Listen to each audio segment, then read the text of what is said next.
I'm Yvonne Hamoud, registered social worker and owner of New Moon Counseling. But out of the office, I'm a mom, wife, daughter, sister, and friend.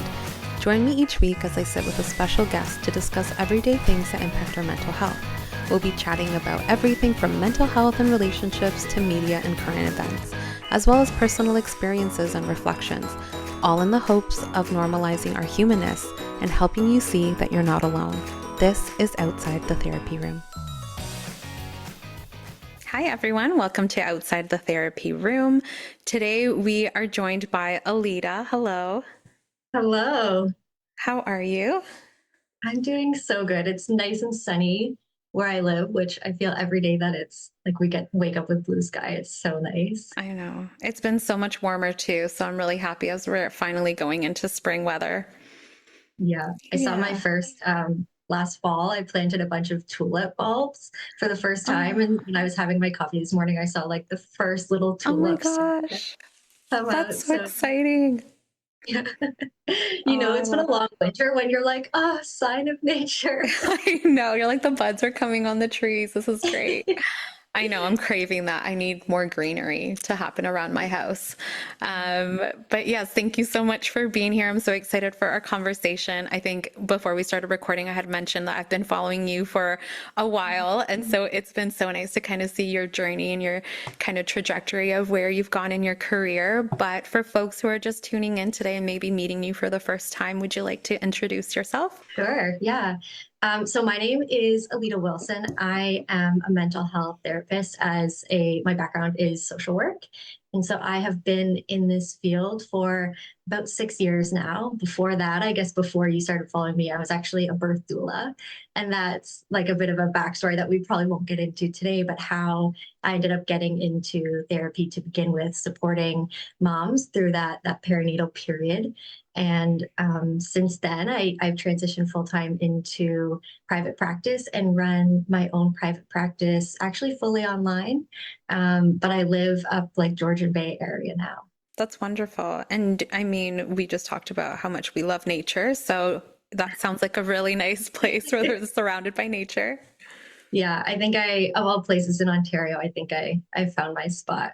Well, thank you so much for being here. I have so many questions about your previous career to therapy, but we will have to save that for another time.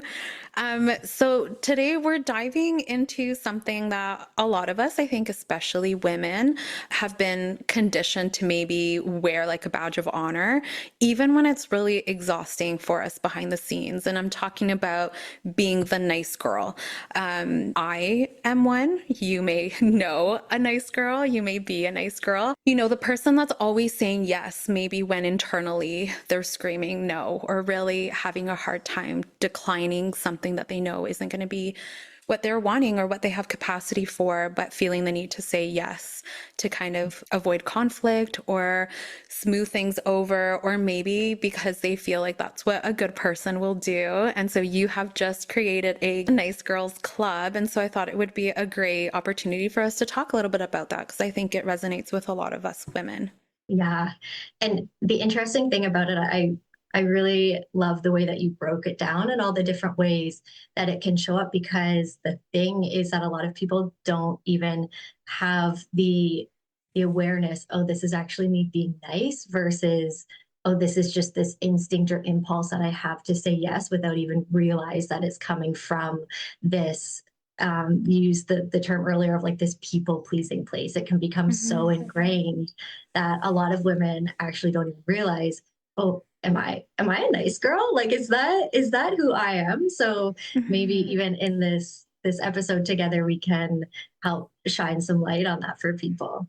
Yeah, I got that brings up like a great question. What is the difference between being nice and people pleasing? I think that's one that a lot of people kind of get stuck in because they just kind of use nice as including people pleasing. So what's the difference between the two? Yeah, that's a great question. I think there's a ton of nuance to that. And I think a lot of times we want this black and white way of looking at things. Like it's a Hmm. chart and it's like, this is nice and this is people pleasing. Yeah. And I think for a lot of people, it is a spectrum and there is so much gray area. And that can lead to a lot of confusion too. And I think that's some of the qualities of the nice girl, of having that inner trust of, am I doing this because I actually want to, or am I doing this because I'm people pleasing, or I feel like I should, or I need to, or not doing this would make me uncomfortable. And Mhm. so that can actually become a really challenging self inquiry of learning. And that's a big piece of this Nice Girls Club, is what is my version of nice versus, like, sometimes I use the language of like nice versus kind.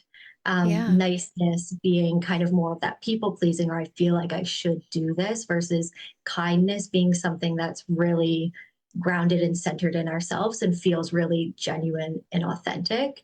Mhm. So I guess that kind of like starts to answer the question. And for me, the answer to this really lies in two parts.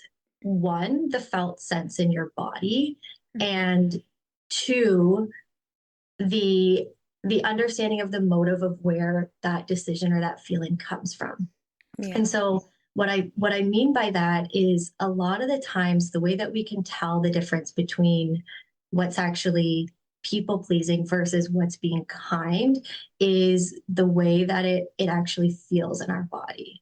People pleasing often comes from this discomfort within our bodies, especially at the beginning of like anxiety, urgency, tensing.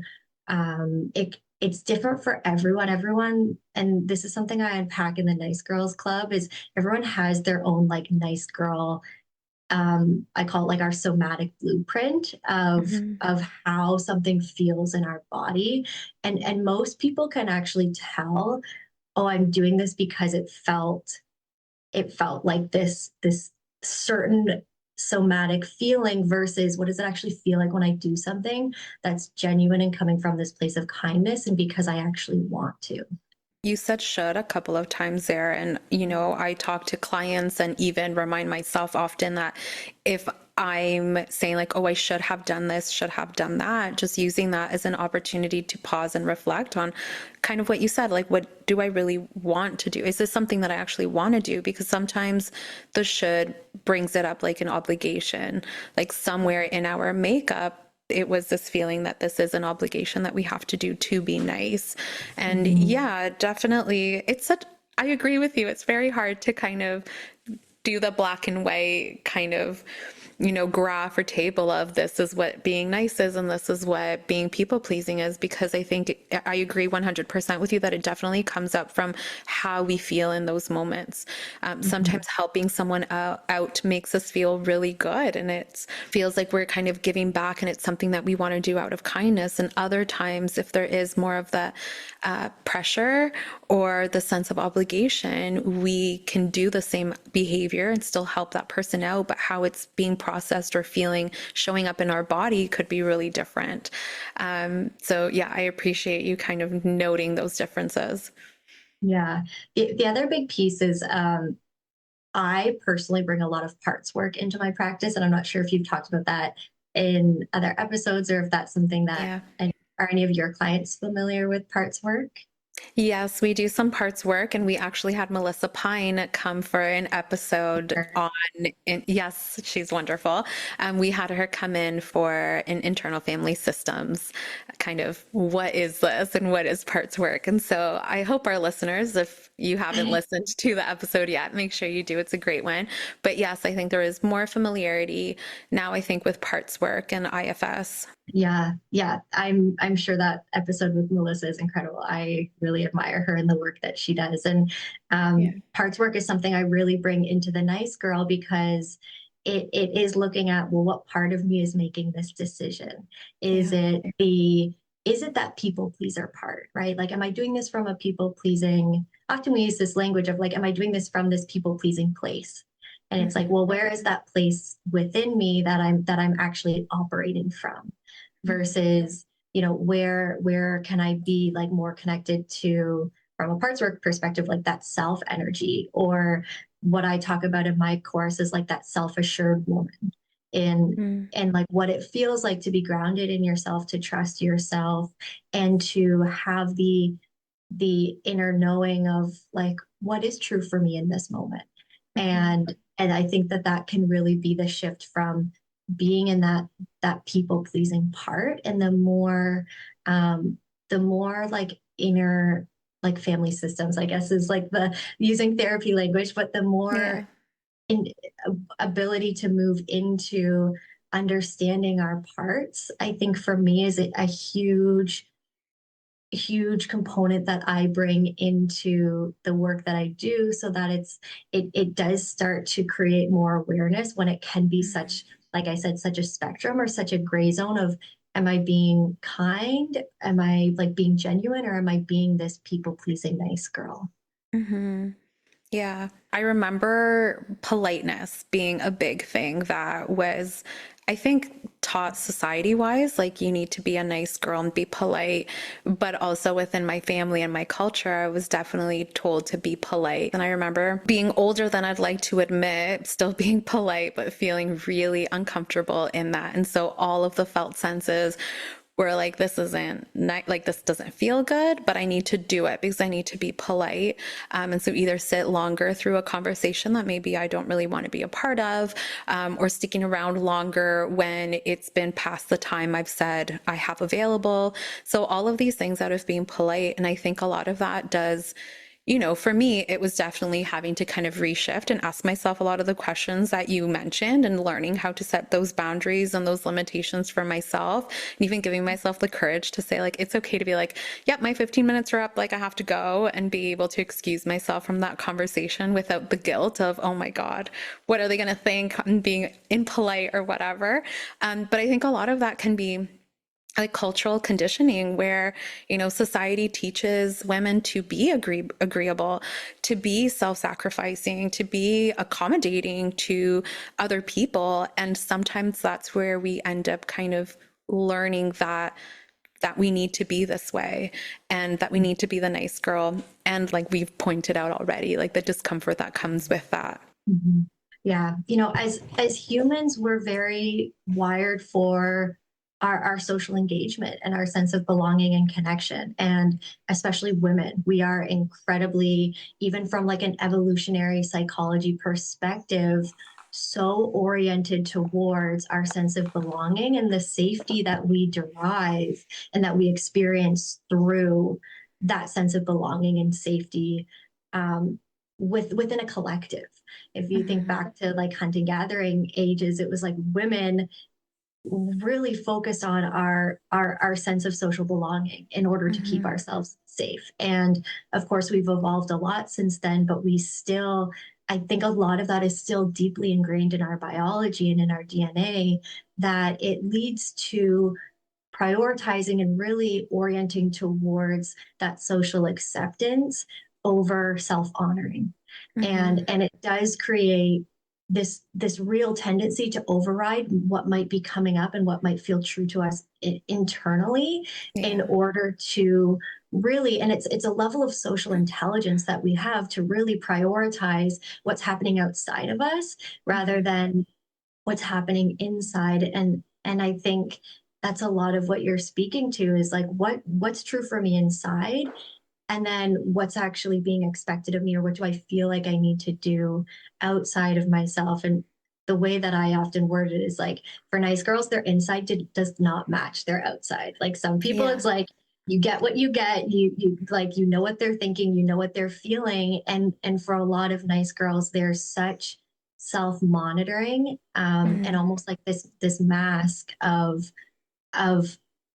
the level of social intelligence. And I say that because I think a lot of nice girls feel a lot of shame and criticism and judgment of not being as like genuine or authentic, or not being able to take off that people pleasing mask, but knowing that a huge component of it is actually a level of social intelligence that you've learned in order to do your best to maintain this sense of safety or belonging or being liked and being approved. Mm-hmm. Yeah. So for women that are listening and do feel like they resonate with the nice girl view, what are some things that you think would be I guess, like, what are some signs that people can see that they're kind of caught in this nice girl, people pleasing loop? Because as you pointed out, like, it does come out of a sense of safety. I can definitely relate to like putting on that mask in certain situations where I do need to be that nice girl. And I agree, like, there's a sense of awareness on like expectations and what people may think in those moments. But how can you? Or how can someone kind of catch themselves or be more aware of those signs? Yeah, it's a great question. As I think like specific, we are talking about nice girls, it can show up different for a lot of women. And Hmm. in my nice girls club, we actually go through many different types of nice girls and how being a nice girl might show up for each person. And Hmm. within this group program, there's going to be, we're not just all cut from the same cloth Yeah. specifically. And it's not, it doesn't show up the same for everyone. So in my answer to that, I guess just wanting to preface that some of these relate might resonate, others might not. So one sign might be what's known as the fawn response within the nervous system. So noticing your tendency to really focus outside of yourself. So nice girls tend to be the one who is always reading the room, picking up on subtle cues in terms of, oh, that person's body language seems to have just shifted. Hmm. Nice girls tend to think thoughts like, oh, what do they want? Or what do I think other people want or need rather than what do I actually want? Hmm. Nice girls are usually the women who, when they're asked what they want to do, immediately, without really even considering, say, whatever you want, I'm happy with anything. Nice girls often actually feel quite uncomfortable when certain decisions are put on them, especially when it involves making a decision for other people. Like if you have to Hmm. choose, um, I don't know, like someone said, I live in Collingwood. So it's like, oh, let's go for a hike. Where do you want to go? Oh, I don't want to make the wrong decision. I don't know. And it can Hmm. become a lot of self-doubt and a lot of not really trusting or knowing what you want and need, and really, again, like focusing on other people. Hmm. It can also show up as feeling really responsible for other people's feelings and needs and moods. So if someone's upset, there is this almost sense of immediately taking it on and feeling responsible to fix it, or the urge to fix and repair it for that other person. Hmm. Um, that leads into something that's really quite common with nice girls is what I call like enmeshment, or a lot of like blending that happens where nice girls really, the way I describe it is like they're the ultimate support role in someone else's life and not the main character in their own Hmm. life. And so they really tend to take on that support role for other people and really focus on what other people need without really reflecting on, or sometimes even knowing themselves, because so much of the focus and attention has been on other people. Yeah. Yeah. Ooh, I resonate with all of that. I think, like, when you mentioned being the main character of your story instead of the supportive character, like, that reminded me of Kate Winslet's character in, what is the movie called? The Holiday. Oh yeah. And she is very much a nice girl, always doing things for other people and not setting that boundary. So I think like that's a perfect kind of description of that and of that character.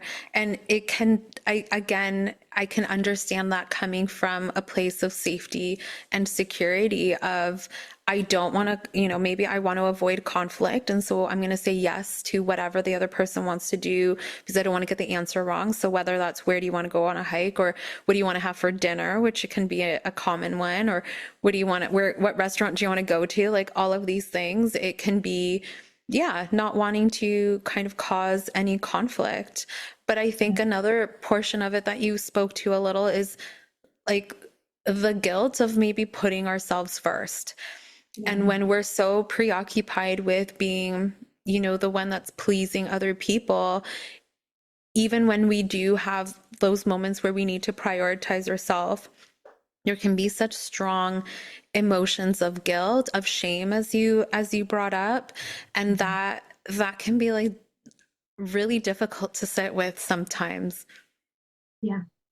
Yeah, absolutely. That the guilt is a huge topic that I think a lot of women in general struggle with, but Yeah. the way that it shows up in being a nice girl. And I think a piece that we haven't quite touched on is some of like the really common thoughts and beliefs that nice girls Yeah. have, which is influenced from what you talked about of like that social and cultural conditioning. There's gender conditioning, there is Hmm. reinforcement that we get outside of ourselves when we do things like growing up. This nice girl tendency can really start from a very young age, where no Hmm. matter what's happening, we either get like positive, negative, or neutral reinforcement. And Yeah. so, like what you talked about, is a lot of girls get so much praise for um, a lot of those things that you talked about of like being so kind, being so nurturing, like Hmm. taking care of other people, being polite, all of those things, like only speaking when spoken to. Oh, she's, so mature for her age. And it's like, yeah, because Hmm. she's stepping into this really adult, emotionally aware and attuned role rather than being out playing. She's really focusing and like preoccupied by um, like leaning towards adults can be quite common. Yeah. Um, and so when that gets so enforced at such a young age, it really lives in us on an identity level of these expectations and ideas and needs that we have to stay in that nice girl role. And and so there can be a lot of guilt, but I think the guilt actually comes from um, fear, Hmm. and this fear of who am I? What will happen if I don't do this? Therefore, I feel guilty, or I feel stress, or I feel resistance to whatever it might be, putting myself first, communicating what I want. It's what's underneath that guilt often is the stress response of actually stepping out of that comfort zone, because being a nice girl really does become a comfort zone that we feel a sense Hmm. of security within that, even if it's a false sense of security, because it's like, I know if I keep busy, if I pour into other people, if I'm always the one to check in, if I'm easy to get along with, if I'm go with the flow, if I don't ruffle feathers, if I don't speak up for myself when things happen, if I can anticipate people's needs and just do those things, that keeps me in this place that feels good. Hmm. But it also, in a lot of ways, doesn't feel good.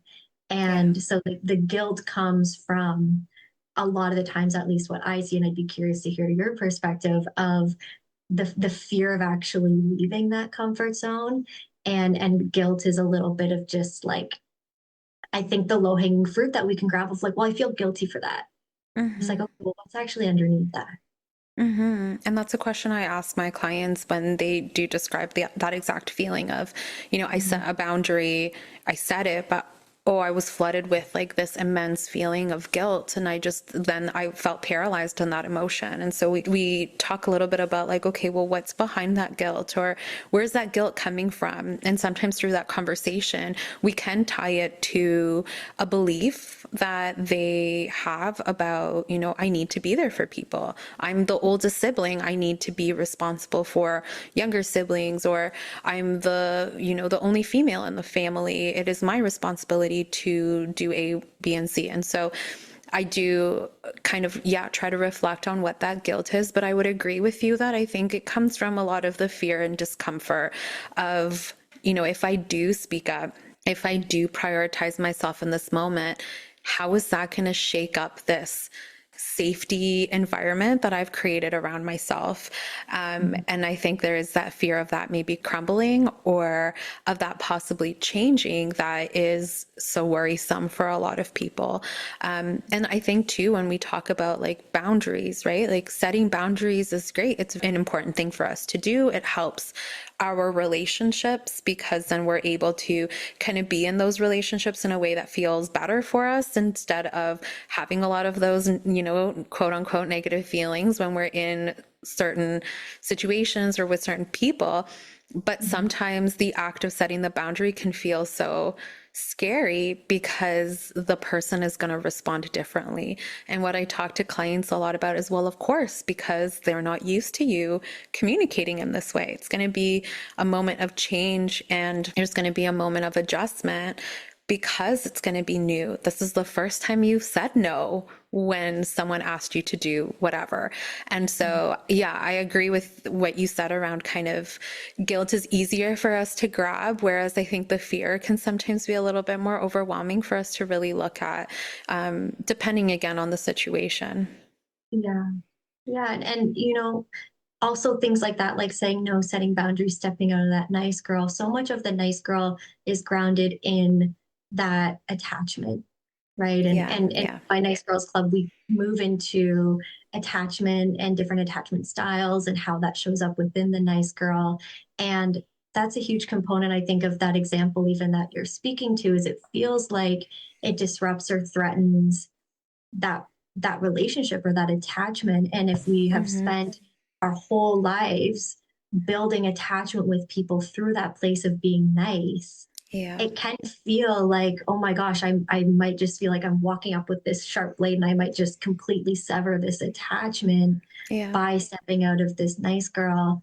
And so in my work, I bring in a lot of parts work of, that people pleasing part, building trust with other parts of us. Like in my program, it's the self-assured woman of how Mm. might that self-assured version of you handle that conversation with whoever it might be, your family member, versus how might your nice girl handle that conversation. And Yeah. so it really is almost this analogy of like a handing off of the torch rather than just a free fall of, Hmm. well, I'm just going to stop being a nice girl. And that would feel too scary and Yeah, yeah. too much uncertainty for a lot of people, because there is such a sense of self built around that nice girl. Hmm. And so also it really is this process of, who am I if I'm not this nice girl? And Hmm. can I slowly build up my relationship with this new part, or these new parts of me, or these qualities that I have that I really haven't given a lot of space to develop within myself, because the Hmm. nice girl has been so dominant for so long. And so it also can become this shift of, one, building trust with yourself, but also building trust with the relationships around you. I Hmm. think you used the example of like talking to that family member, saying no. We can often hold a lot of these like really strong fear beliefs of, if I Yeah. say no, this like worst case scenario, or this catastrophe of how this person will respond, which then Hmm. really holds us back from doing that. And that might be Yeah. based on a past experience where we said no, and um, yeah, it was quite disruptive, or there was conflict, or whatever it was. And so really just like building up our trust, not only with ourselves, but Hmm. also with the people that we are recognizing our relationships would shift within when we move out of that nice girl. Yeah, yeah. Well, it's like that fear of rejection and abandonment from those attachments that were created. Yeah. Yes. You mentioned this other part of the self-assured woman. And so, what are some things that our listeners can kind of look at or notice to change that narrative around the nice girl and maybe lean a little bit more into that self-assured woman? Mm-hmm. Yeah, so I think the first part of that is, this might be the therapist in me, but very like self-compassion led, Yeah. of bringing in some empathy and some compassion towards yourself, understanding that this people pleasing, or these, like I use the word like fawning, or really sometimes even like self abandoning, it can feel, have all been learned behaviors and Mhm. protective strategies that you've developed, likely at a young age, if not at some point up until where you are now. And Yeah. so even being able to soften the way that you experience being nice, and understanding, this is my body moving into a bit of a people pleasing response, or a stress response, and the way that I've learned to adapt to these stresses is by being nice. Hmm. And that can be that is, in my opinion, a really important first step to be able to acknowledge that and recognize that. And as you do that, my next invitation would be, even if you don't actually say this out loud or take action on it, starting to get curious and ask yourself, okay, if I wasn't in my nice girl right now, what might I want to say? What might I want to do? What might my Mm-hmm. opinion? How might I feel? Mm-hmm. And in doing that, it's starting to create space for more curiosity and more exploration of Yeah. who you are outside of that nice girl. Because it might be, part of me wants to just blow up at this person. It's like, okay, that's interesting. Like, can we create space for this? Part of me Yeah. wants to like totally disengage. Part of me um, actually doesn't even care at all. And there can be all of these different parts. Mm-hmm. And then there's that space of really starting to get curious. What might the self-assured version of me feel like in this moment? Mm-hmm. What might this self-assured version of me say or want to say? Or how might she want to react in this moment? And the important thing is noticing that even just starting to ask yourself that question and get curious and create space for more of that version of yourself to come online. How might I feel in my body right now if I Mm-hmm. was in more of that self-assured energy? Well, I think my shoulders might relax. I think my jaw might, soften when I just feel so totally contracted and tense and, afraid or Mm-hmm. guilty is another example of like, yeah, I actually think that space in my stomach might soften and I might hear this voice of like, it's okay to take this time rather than, oh my gosh, I can't slow down or whatever it might be. Yeah. Yeah, I love that. And we talk so much about compassion in the podcast. I think like almost every session has like a thing about compassion, but it's so true that it can just allow us to look at ourselves and our situation with less judgment and just more understanding and hold space for the fact that, these behaviors were learned and being compassionate to all of the versions of ourselves that came before that we're kind of feeling stuck in the need to be that nice girl. And so, yeah, like another thing too, I like the reflection of maybe I'm not comfortable to speak about or like set that boundary right now, but what would I want to say? I think that's a very gentle way to start kind of rewriting that narrative of, well, this is something I have to do, or this is something I should be doing. But no, like how else, what is another part of me that is responding and what are they responding with? How are they responding? So I really like that kind of Yeah. check in. Yeah. I think because I so much of what I do is really like nervous system informed. There's this concept in that where it's called titration. And it's like slowly, incrementally, another word that I use is almost like micro dosing ourselves into certain experiences. Mm-hmm. And so even in these moments, like titrating into more self-assuredness. So like example that I'll give to people or like invitation that I'll bring is what would it feel like to be 5% more self-assured in this Mm, moment or in this text back or whatever it might be yeah. and seeing if there's space to yeah, like even just slowly take steps towards beginning to reorient yourself towards that, like that more secure and self-assured version. Because it's often we want this kind of like, okay, I'm just going to go from nice girl and then I'm going to wake up and be self-assured. And it really Mm-hmm. is often like progression because it's built in building trust with ourselves and building nervous system capacity to hold that self-assured version. Mm-hmm. Kind of not seeing it so black and white. There's the middle space.